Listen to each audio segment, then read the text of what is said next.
নমস্কার বন্ধুরা, আমি সুস্মিতা ভট্টাচার্য। বাস্তু ভিশনস উইথ সুস্মিতার এই এপিসোডে আপনাদের সকলকে স্বাগত জানাই।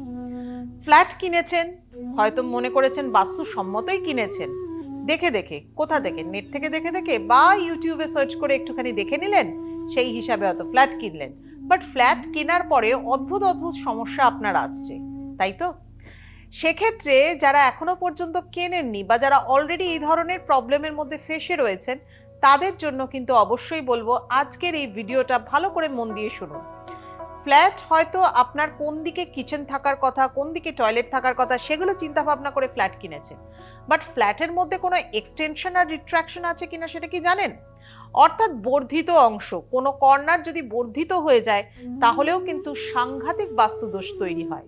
আবার কোনো অংশ বা কোনো কর্নার যদি কাটিং কর্নার বা মিসিং কর্নার হয়ে যায় তাহলেও কিন্তু সাংঘাতিক বাস্তুদোষ তৈরি হয়। তাহলে সেই এক্সটেনশন আর রিট্রাকশন নিয়ে আজকে একটুখানি কথা বলবো। অর্থাৎ যদি আপনার বাস্তুর মধ্যে নর্থ ওয়েস্ট, প্রথমে বায়ু কোণ দিয়ে শুরু করি, বায়ু কোণ যদি কোনো রকম ভাবে বর্ধিত হয়ে যায়, এক্সটেন্ডেড হয়ে গেল, খুব ভালো করে ছবিটা মাথায় চিন্তা ভাবনা করুন যে যদি বায়ু কোণ এক্সটেন্ডেড হয়ে যায়, একটা স্কোয়ারের মধ্যে যদি নর্থ ওয়েস্ট কর্নার বেরিয়ে যায়, তাহলে স্বাভাবিকভাবে সাউথ ওয়েস্ট কর্নার আর নর্থ ইস্ট কর্নার, দুটো কর্নার কেটেও যায়, তাই তো? তাহলে এইটার ফল কি হতে পারে? যদি সাউথ ওয়েস্ট কর্নার, এই নর্থ ওয়েস্ট কর্নার কোনো রকম ভাবে এক্সটেন্ডেড হয়ে যায়, তাহলে শত্রুতা আপনার কিন্তু প্রচুর পরিমাণে বাড়বে। শত্রুর দ্বারা ক্ষতি হওয়া, লস হওয়া ইত্যাদি কিন্তু আপনার প্রচুর পরিমাণে বেড়ে যাবে। ফ্রিকোয়েন্ট অবস্ট্যাকলস আসবে, প্রচুর বাধা, আপনি জানেন না, অজানা অদৃশ্য বাধা আপনার কাজের সামনে এসে দাঁড়াচ্ছে। শত্রুতার দ্বারা লস হওয়া, এবং তার সাথে সাথে আপনার আন্ডারে যারা কাজ করেন, ইভেন বাড়িতে যারা মেড রয়েছে, যারা সার্ভেন্ট রয়েছে, মেড রয়েছে, তাদেরকে নিয়েও আপনি ভীষণভাবে সমস্যার মধ্যে পড়ে থাকেন। কিছুতেই হয়তো বাড়িতে তারা ঠিকঠাক মতো বেশি দিনের জন্য টেকে না। বা হয়তো আপনার আন্ডারে আপনি হয়তো কোনো অর্গানাইজেশন চালান, বা আপনার কোনো ফ্যাক্টরি আছে, কোনো ম্যানুফ্যাকচারিং ইউনিট আছে, বা এমন কোনো বিজনেস যেখানে টিম ওয়ার্ক করতে হয়, আপনার আন্ডারে যারা কাজ করছে তারা যদি ভালো মতো কাজ না দেয়, তাহলে আপনি কাজটা করবেন কি করে, কাজটা কমপ্লিট করবেন কি করে? তাহলে সেক্ষেত্রে নর্থ ওয়েস্টে যাদের বাস্তুতে এক্সটেনশন রয়েছে তাদের কিন্তু এই ধরনের সমস্যা দেখা যায়। এবার ধরুন যদি কাটিং কর্নার থাকে, রিট্রাকশন থাকে, রিট্রাকশন থাকলে পরে অবশ্যই কিন্তু ডিপ্রেশন দেখা যাবে, আর আপনার সন্তান সংক্রান্ত কিছু সমস্যা কিন্তু দেখা যাবে। প্রচন্ডভাবে ডিপ্রেশন যে ওনার থাকবে, যার নামে বাস্তু থাকবে তার ক্ষেত্রে, এবং তার সাথে সাথে ডিপ্রেশনও প্রচুর পরিমাণে দেখা যাবে। এবার একটা কথা বলি, ধরুন শুধুমাত্র ওনারের ক্ষেত্রে নয়, আপনি কোনো রেন্টের জায়গায় রয়েছেন, সেখানেও কিন্তু বাস্তুটা আপনার উপর এইভাবেই ফলদায়ক হবে। কারণ বাস্তুর মধ্যে যে প্রবলেম, সেটা কিন্তু আপনার ওনার যখন বসবাস করবেন তার উপর যেরকম পড়বে, আপনি যে ভাড়াটে হিসাবে রেন্টেডে রয়েছেন অ্যাজ আ টেনেন্ট, সেখানে কিন্তু সেটা আপনার ওপরেও কিন্তু দোষটা, মানে আপনার ওপরেও কিন্তু সেই প্রবলেমটা কিন্তু ক্রিয়েট হবে। তো সেক্ষেত্রে ধরুন আপনি কি করতে পারেন? প্রথম কথা হচ্ছে বাড়িতে কোনো অ্যারোমেটিক প্ল্যান্ট লাগান, সেটা নর্থ ওয়েস্টের দিকে। এবার ধরুন অ্যারোমেটিক প্ল্যান্ট বিভিন্ন রকমের আছে, সেগুলো লাগাতে পারেন। তার সাথে সাথে আপনি তুলসী গাছ সেখানে রাখতে পারেন নর্থ ওয়েস্টের দিকে। এবং তার সাথে সাথে হচ্ছে ব্লু কালারের ক্রিস্টাল, ব্লু ক্রিস্টাল যেমন হচ্ছে ল্যাপিস লেজুলি হয়, আবার আপনার টার্কোইস হয়, এই ধরনের কোনো ক্রিস্টাল আপনি অবশ্যই একটা সেলেনাইট বোলের মধ্যে করে বা রক হিসাবে কিন্তু নর্থ ওয়েস্ট কর্নারে আপনার বাস্তুর মধ্যে রাখতে পারেন। সিলভার কালারের শেড বেশি করে বা হোয়াইট কালারের, স্পার্কলিং হোয়াইট কালারের শেড বেশি করে আপনি কিন্তু অবশ্যই ইউজ করুন। এনার্জিকে ব্যালেন্স করবার জন্য এনার্জি ব্যালেন্সিং প্লেটস হয় বাস্তুশাস্ত্রে, সেই ধরনের প্লেটস ইউজ করুন, কিন্তু সম্যক জ্ঞান সম্পন্ন কোনো বাস্তুবিদকে দিয়ে বা অ্যাডভাইস নিয়ে তবে করতে হবে। ব্রহ্মা ক্রিস্টাল বলা হয়, সেই ব্রহ্মা ক্রিস্টালকেও কিন্তু বাস্তুতে স্থাপন করতে হবে যাদের এক্সটেনশন নর্থ ওয়েস্টের দিকে রয়েছে। নেক্সট চলে আসি, রিট্রাকশনও রয়েছে হয়তো, সেক্ষেত্রে আপনার 6 রডসের উইন্ড চাইম নর্থ ওয়েস্ট কর্নারে কিন্তু আপনাকে হ্যাং করতে হবে। 6টা রডের উইন্ড চাইম, যে উইন্ড চাইম বা হাওয়া ঘন্টা আজকাল আমরা লাগাই, সেটা যদি 6 রডসের হয় খুব ভালো, কিন্তু বাড়িতে কখনো 4 রডসের উইন্ড চাইম কিন্তু লাগাবেন না। নেক্সট আর একটা বলি, ব্রাশ কয়েন। এই পিতলের কয়েন 108টা, 108, 108টা পিতলের কয়েন আপনাকে অবশ্যই মাটিতে পুঁততে হবে নর্থ ওয়েস্টের যে জায়গাটাতে মিসিং রয়েছে সেই জায়গাটার মধ্যে। সেইখানে কাছাকাছি মিসিং এর যে কর্নারটা রয়েছে সেইখানে কাছাকাছি টোটাল 108টা ব্রাশ কয়েন আপনাকে মাটিতে বারিড করতে হবে, অর্থাৎ পুঁতে দিতে হবে। বাড়িতে একটি বাস্তুর শঙ্খ রাখতে হবে এবং সেই শঙ্খটি চাল দিয়ে, আতপ চাল দিয়ে পূর্ণ করে ভর্তি করে আপনাকে ঈশান কোণে রাখতে হবে। বাড়ির ঈশান কোণে বাস্তু শঙ্খ রাখতে হবে। বিভিন্ন ধরনের দোষ তৈরি হয়, এই দোষগুলোকে কাটাবার জন্য বাস্তু শঙ্খ এবং চাল দিয়ে ভর্তি করে, এতে আপনার বাস্তুর মধ্যে যারা বসবাস করছেন তাদের শরীর স্বাস্থ্য ভালো থাকবে, তাদের শত্রুতা কম হবে, তাদের সন্তানদের ক্ষেত্রেও অসুবিধা হবে না, ডিপ্রেশন কম হবে এবং অবশ্যই কোনো ফিনান্সিয়াল লস আসবে না। নেক্সট হচ্ছে, যিনি ওনার রয়েছেন তাকে অবশ্যই মানে যখন জল খাবেন, যদি রূপোর গ্লাসে জল খেতে পারেন তাহলে খুব ভালো। ডায়াগোনালি অপোজিট কর্নার নর্থ ওয়েস্টের হচ্ছে south east corner, diagonally opposite corner হচ্ছে সাউথ ইস্ট কর্নার, এবং এই সাউথ ইস্ট কর্নারে কোনো ফায়ার জাতীয় জিনিস রাখুন। যদি আপনার বাড়িতে কিচেন থাকে তাহলে তো খুব ভালো, দক্ষিণ পূর্ব দিকে আপনার বাড়িতে কিচেন রয়েছে আর কিচ্ছু করতে হবে না। কিন্তু যদি দক্ষিণ পূর্ব দিকে কোনো ইলেকট্রিকের ঘর থাকে তাহলেও ভালো।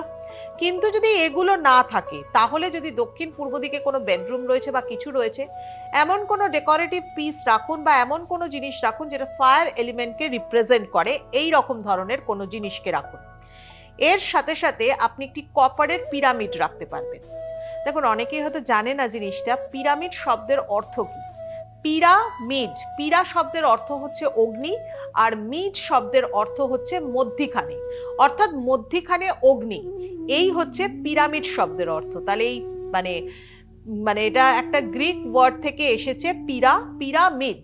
তাহলে এই পিরামিড যদি কপারের হয়, একটা কপারের পিরামিড আপনি আপনার বাস্তুতে দক্ষিণ পূর্ব দিকে রাখতে পারেন, যদি তার ডায়াগোনালি অপোজিট কর্নার মানে হচ্ছে কোনাকুনি ভাবে নর্থ ওয়েস্ট কোণ বা বায়ু কোণ যদি কোনো রকম ভাবে বাস্তুগত দোষের মধ্যে থাকে, মানে এক্সটেনশন থাকে, বর্ধিত অংশ থাকে, বা কাটিং কর্নার বা রিট্রাকশন সেখানে থাকে। আর এর সাথে সাথে আমি তো বললামই, অবশ্যই যদি আপনার বাস্তুতে কোনো রকম ভাবে সেই কর্নারে যদি আপনার সেখানে কোনো কিচেন থাকে তাহলে তো কোনো কিচ্ছুই করতে হচ্ছে না, তাতেই কিন্তু দোষ অনেকটাই কাটছে। নেক্সট হচ্ছে দক্ষিণ পশ্চিম কর্নার। যদি এবার হচ্ছে নৈঋত কোণে আমি যাচ্ছি, যদি নৈঋত কোণ, আপনার নৈঋত কোণ যদি বর্ধিত থাকে তাহলে কাটিং কর্নার কোনটা হচ্ছে? অগ্নিকোণ। আর অগ্নিকোণ কেটে যাওয়া মানে মা লক্ষ্মী চঞ্চল হয়ে গেল, সেই দিকটা হচ্ছে ভেনাসের দিক, মা লক্ষ্মীর অবস্থানের দিক, সেই কর্নারটা কাটিং হয়ে যাচ্ছে। দক্ষিণ পূর্ব কর্নার যদি এক্সটেন্ডেড হয়ে যাচ্ছে, দক্ষিণ পশ্চিম কর্নার যদি এক্সটেন্ডেড হয়ে যাচ্ছে তাহলে নর্থ ওয়েস্ট কর্নারও কেটে যাচ্ছে, মানে ওখানেও রিট্রাকশন আসছে। তাহলে সেক্ষেত্রে বলবো কি কি হতে পারে। সাউথ ওয়েস্ট কর্নার কিন্তু খুব সেন্সিটিভ একটা জায়গা, কারণ এটা হচ্ছে রাহুর স্থান।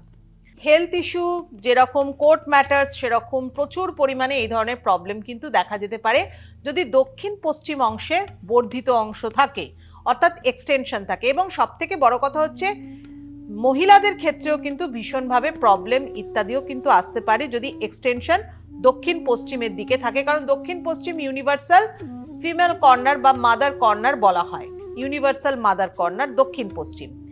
কোনো প্রোগ্রেসমেন্ট আসতে চায় না, ডিফেমেশন দেখা যায়, অর্থাৎ নাম যশ ইত্যাদি রেপুটেশন এগুলো কিন্তু খারাপ হতে থাকে যাদের দক্ষিণ পশ্চিমের দিকে এই ধরনের বাস্তুদোষ কিন্তু রয়েছে, অর্থাৎ এক্সটেনশন বা বর্ধিত অংশ রয়েছে।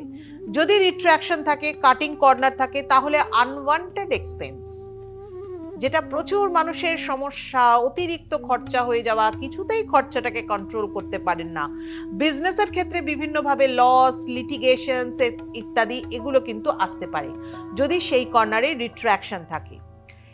কি করতে হবে? দেখুন, যদি আপনার বাড়ি থাকে, যদি আপনার কিছুটা জমি থাকে, তাহলে প্রথম কথা হচ্ছে আপনি পূর্ব দিকটাতে বা দক্ষিণ পূর্ব দিকে একটা ট্যামারিন্ডের গাছ লাগান, তেঁতুলের গাছ লাগান, খুব ভালো হয় সেই কর্নারটাতে। নেক্সট হচ্ছে বাস্তু ব্রহ্মা ক্রিস্টালের গ্রিড তৈরি করতে হবে, এটা যে কোনো সম্যক জ্ঞান সম্পন্ন বাস্তুবিধি আপনাকে এটা তৈরি করে দিতে পারে। নেক্সট হচ্ছে ইয়েলো বা ব্রাউন কালারের শেড বেশি করে ইউজ করতে হবে দক্ষিণ পশ্চিমের দিকে। যদি কোনো ওভারের ট্যাঙ্ক থাকে বা যে কোনো রুম রয়েছে সেই দিকে ওই কাটিং কর্নারের পাশে বা এক্সটেন্ডেড কর্নারের ওপরে সেই খানটাতে কিন্তু আপনাকে বসাতে হবে ইয়েলো বা ব্রাউন শেডের কোনো কালার, সেখানে আপনাকে রুমের মধ্যে ইউজ করতে হবে। নর্থ ইস্টের দিকে ওয়াটার এলিমেন্ট রাখবেন, অর্থাৎ যে কর্নারে দক্ষিণ পশ্চিমে আপনার এক্সটেনশন তার অপোজিট, ডায়াগোনালি অপোজিট কর্নার হচ্ছে ঈশান কোণ, নর্থ ইস্ট, সেখানে ওয়াটার এলিমেন্ট। যদি আন্ডারগ্রাউন্ড রিজার্ভার থাকে খুব ভালো, ওভারের ট্যাঙ্ক থাকলে সেটা চলবে না, বা সেখানে যদি কোনো অ্যাকোয়ারিয়াম রাখেন বা ফিশ বোল রাখেন বা ট্যাপ ওয়াটার থাকে তাহলেও কিন্তু অবশ্যই ভালো। বাস্তু কলস তৈরি করতে হবে, বাস্তু কলস কিন্তু অবশ্যই তৈরি করতে হবে এবং তাকে স্থাপন করতে হবে নর্থ ইস্ট কর্নারে। দক্ষিণ পশ্চিমের দিকে কিন্তু কোনো দরজা বা কোনো মিরর অবশ্যই রাখবেন না, যে কর্নারটা আপনার এক্সটেন্ডেড পোর্শন রয়েছে সেখানে কোনো দরজা বা কোনো মিরর কিন্তু রাখবেন না। দক্ষিণ পশ্চিমের দিকে যদি মেন ডোর আপনার থাকে তাহলে বাস্তু মঙ্গল যন্ত্রম সেখানে কিন্তু অবশ্যই ইউজ করতে হবে এগুলো। তার সাথে সাথে যদি রিট্রাকশন থাকে অর্থাৎ কাটিং কর্নার থাকে তাহলে ফ্লোরটাকে একটু উঁচু করতে হবে, একটু ওই জায়গাটাতে উঁচু করবেন আর বাকি ফ্লোর আপনার নিচু থাকবে। বাউন্ডারি ওয়ালকে উঁচু করলেও হবে, ফ্লোরকে রেজ করলেও কিন্তু অবশ্যই হবে। লেডের একটা ছোট্ট ব্লক নেবেন, ইয়েলো 9টা ক্রিস্টাল সেখানে রাখতে হবে। লেডের একটা ছোট ব্লক, তার মধ্যে 9টা ইয়েলো রঙের সিট্রিন ক্রিস্টাল কিন্তু রাখতে হবে সাউথ ওয়েস্ট কর্নারে। 9 ইয়েলো ক্রিস্টালস তার মধ্যে থাকবে। হেভি মার্বেলের এলিফ্যান্ট যদি আপনার বাস্তুতে থাকে বা এলিফ্যান্ট সিম্বল যদি কিছু থাকে তাহলে সাউথ ওয়েস্ট কর্নারে, যেখানে আপনার কাটিং কর্নার মিসিং কর্নার রয়েছে সেই স্থানে রাখুন। বাস্তু কলস তৈরি করুন জিঙ্ক দিয়ে অবশ্যই। এই যে পদ্ধতিগুলো বলছি, এই পদ্ধতিগুলো কিছু কিছু ক্ষেত্রে একটু শক্ত আছে, যেগুলো কোনো বাস্তুবিদই আপনাকে কিন্তু অবশ্যই সাহায্য করতে পারে করে দেওয়ার জন্য। বাদ বাকি যতটুকু আপনার করবার মতো সামর্থ্য আছে ততটুকু কিন্তু আপনি নিজেরাই করে নিতে পারেন, কারণ এই বর্ধিত কর্নার অনেক মানুষ এই ধরনের শিকার কিন্তু হচ্ছেন। তার কারণ আমি বলছি, বেশিরভাগ ফ্ল্যাটে অনেক ক্ষেত্রে দেখবেন ডাক্ট ইউজ করে, ডাক্ট কিচেনের পাশে বাথরুমের পাশে ডাক্ট রয়েছে, মানে একদম নিচ থেকে ওপর অব্দি ছাদ অব্দি ডাক্ট চলে গেল, 6তলা বিল্ডিং 6তলায় ডাক্ট উঠে গেছে। এবার আপনার ঘরের কোনো না কোনো একটা কর্নারকে তো কাটতে হবে, নাহলে ডাকটা বেরোবে কোথা দিয়ে? খুব সহজ ব্যাপার, বুঝতে পেরেছেন? তো সেই ডাক্ট কোথা দিয়ে বেরোবে? নয় সাউথ ওয়েস্ট দিয়ে বেরোবে, নয় নর্থ ওয়েস্ট দিয়ে বেরোবে, না হলে সাউথ ইস্ট দিয়ে বেরোবে, না হলে নর্থ ইস্ট দিয়ে বেরোবে। কোনো না কোনো কর্নার সেক্টর দিয়েই তো ডাক্টটা বেরোবে। ডাক্টটা বেরোবে একটা কোথা দিয়ে? তাহলে সেই ডাক্ট যে বাড়িতে থাকে, যে ধরনের ফ্ল্যাট কালচারে এই ধরনের ব্যাপার থাকে, তাহলে সেক্ষেত্রে কিন্তু অবশ্যই এক্সটেনশন বা রিট্রাকশন হয়ে যায়। আবার অনেক বাস্তুতে দেখা যায় যে ইউ শেপের, এল শেপের বা ইরেগুলার শেপের বাস্তু জমি রয়েছে, সেক্ষেত্রেও কিন্তু এই ধরনের সমস্যার সম্মুখীন মানুষকে হতে হয়। যাই হোক, বাস্তু ব্যাপারটা অনেক ভাস্ট, অনেক কিছু বোঝার আছে, অনেক কিছু বিভ্রান্তি দূর করবার আছে। বাস্তু মানেই শুধু ঈশান কোণকে পরিষ্কার রাখা আর ঈশান কোণে টয়লেট বা দক্ষিণ পশ্চিমের সদর দরজা নয়। বাস্তু মানে অনেক কিছু। বাস্তু মানে জিওপ্যাথিক স্ট্রেস, বাস্তু মানে এক্সটেনশন রিট্রাকশন, বাস্তু মানে আপনার 5 এলিমেন্টস, সমস্ত কিছু। তাই এগুলোকে পরিষ্কারভাবে জানতে গেলে সুস্মিতার এই ভিডিওসগুলো আপনাদেরকে ফলো করতে হবে। তার জন্য চ্যানেলটাকে সাবস্ক্রাইব করুন, একটা বেল আইকন যাচ্ছে সেটাকে প্রেস করুন। আমার এই চ্যানেলটার নাম হচ্ছে বাস্তু ভিশনস উইথ সুস্মিতা, এই নামেই সোশ্যাল মিডিয়াতে পরিচিত। আর এছাড়া মিডিয়াতে আপনারা আমাকে সবাই চেনেন, দীর্ঘ 24 বছর ধরে প্রোগ্রাম দেখে এসেছেন মিডিয়াতে সুস্মিতা ভট্টাচার্য নামে। আর এখানে আপনারা আমাকে সোশ্যাল মিডিয়ায় পান বাস্তু ভিশনস উইথ সুস্মিতার এই নামে। একই নামে ফেসবুক, একই নামে ইনস্টাগ্রামেও কিন্তু আপনারা পাচ্ছেন। প্রত্যেক দিন নতুন নতুন ভিডিওস পাবেন, প্রত্যেক দিন নতুন নতুন রিলস পাবেন, এই প্রমিস নিয়ে আজকেও টাটা আপনাদেরকে সকলকে। সবাই ভালো থাকুন, সকলকে ভালো রাখুন।